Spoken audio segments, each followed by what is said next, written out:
महाराष्ट्राचा। नमस्कार, मी प्रतिभा. संध्या लाईव्ह मध्ये आपलं सर्वांचं स्वागत। महसूल मंत्री चंद्रशेखर बावनकुळे नागपूर दौऱ्यावर आहेत। ठाकरे रामरक्षा पठण करणार आहेत, यावरून बावनकुळेंनी निशाणा साधलाय। खूप दिवसांनंतर उद्धव ठाकरेंना चांगली बुद्धी दिल्याची बोचरी टीका बावनकुळेंनी केली आहे, पाहूयात। जिल्हाधिकारी आणि अतिरिक्त जिल्हाधिकारी, आरडीसी आणि डेप्युटी कलेक्टर यांच्याकडे काय काय जबाबदाऱ्या असाव्या। 12 वर्षापूर्वी विभाजन झालं होतं, पण आता बदलत्या काळामध्ये काही जबाबदाऱ्या ॲडिशनल कलेक्टरच्या वाढवल्या, काही जिल्हाधिकाऱ्यांना वर्क केल्या आहेत, काही आरडीसीला वर्क केलं आहे। त्यामुळे योग्य पद्धतीनं कामाचं जे काही विभाजन झालं तर अजून गतिमान प्रशासन होण्याकरता फार आपल्याला त्याचा उपयोग होईल। आणि म्हणून मला असं वाटतं की माननीय मुख्यमंत्री देवेंद्र फडणवीसजी यांनी सुचवल्याप्रमाणे आम्ही आता हे विभाजन केलेलं आहे। नक्कीच आमचे जिल्हाधिकारी आणि ॲडिशनल कलेक्टर, आरडीसी आणि डेप्युटी कलेक्टर, तहसीलदार या विभाजनानंतर चांगल्या पद्धतीने काम करतील आणि जी अपेक्षा सरकारची आहे ती पूर्ण करतील।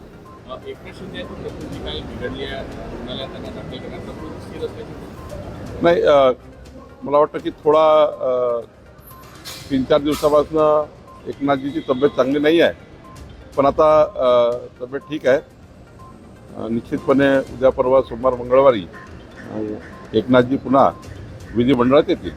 मिसिंग लिंक जे फोटो काही येतात, व्हिडिओ येतात, मिसिंग लिंकवरती 2 महिन्यामध्ये खड्डे पडले आहे मुंबई पुणे एक्सप्रेसवेवरच्या। त्याकडे सरकार कसं होते, पाऊस जास्त झाला आहे। यावर्षी मिसिंग लिंक तयार झाली आहे। कधी कधी आपण काम करताना काही गोष्टी राहून जातात, त्याच्यामुळे होतं। कधी कधी खूप जास्त पाऊस असल्यामुळे होतं, पण त्यातून आपल्याला कळतं।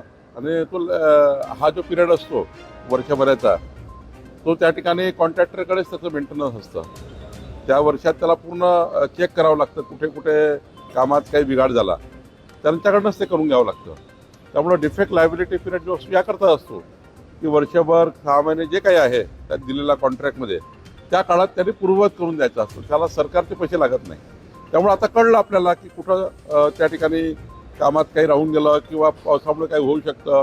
अशा वेळी तर सरकारचा म्हणूनच हा काळ असतो, त्या काळात सरकार त्यांच्याकडे दुरुस्त करून देतं। नागपूर जिल्ह्यामध्ये आरटीओ जे आहे, नागपूर ग्रामीण आरटीओ, एका आरटीओ मध्ये 2000 अवैध ट्रक, नागालँड, अरुणाचल प्रदेश आणि काही लक्षद्वीप मधून अवैध पद्धतीने ट्रक रजिस्टर केले, ते नागपूर ग्रामीण मध्ये आणले।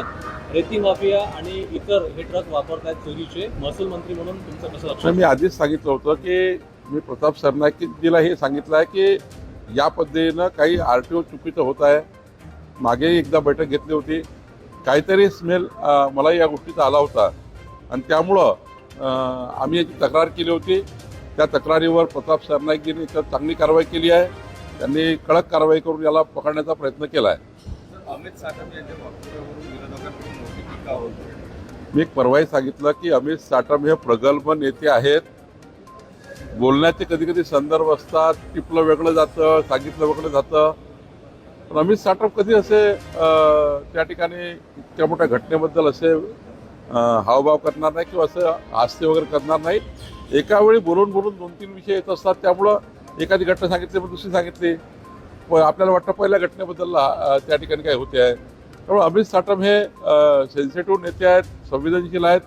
त्यामुळं असं कुठलंही त्या ठिकाणी जे गैरसमज तयार करण्यात आला तो गैरसमज लोकांनी दूर केला पाहिजे। राष्ट्रवादीचे जयंत पाटील यांनी बीएमसीच्या निधीमध्ये अपव्यवहार होत असल्याचा ज्या ठेवी होत्या 2021-22 मध्ये, त्या ठेवी आता कमी झाल्याचं राष्ट्रवादीचे शरद पवार गटाचे नेते जयंत पाटील असं बोलतात हे हास्यास्पद आहे। खरं तर त्यांनी आपले पार्टनर उद्धव ठाकरेच्या सरकारच्या काळामध्ये काय काय झालं जरा एकदा चेक करून घेतलं तर बरं होईल। कशाला त्याच्यामध्ये आता जायचं आपल्याला? शेवटी आरोप प्रत्यारोप करण्यापेक्षा माननीय एकनाथजी, माननीय देवेंद्रजी, एकनाथजी मुख्यमंत्री असताना बऱ्यापैकी डिपॉझिट असलेला पैसा हा मुंबईच्या डेव्हलपमेंटवर त्यांनी खर्च केला। हीच भूमिका असली पाहिजे। पैसा डिपॉझिट ठेवण्यापेक्षा राज्याचा जीडीपी कसा वाढेल, राज्याचं इन्फ्रास्ट्रक्चर कसं डेव्हलप होईल, त्यामध्ये कशी वाढ होईल याची काळजी घेतली पाहिजे। अंबरनाथचे उपनगराध्यक्ष यांनी काल एक वक्तव्य केलं, टक्केवारी या पद्धतीने घ्या, या वक्तव्यात कुठेतरी संताप व्यक्त केला जातो। नाही, असं बोलू नये। टक्केवारी या टक्केवारी या विषयावर कोणीच काम करू नये.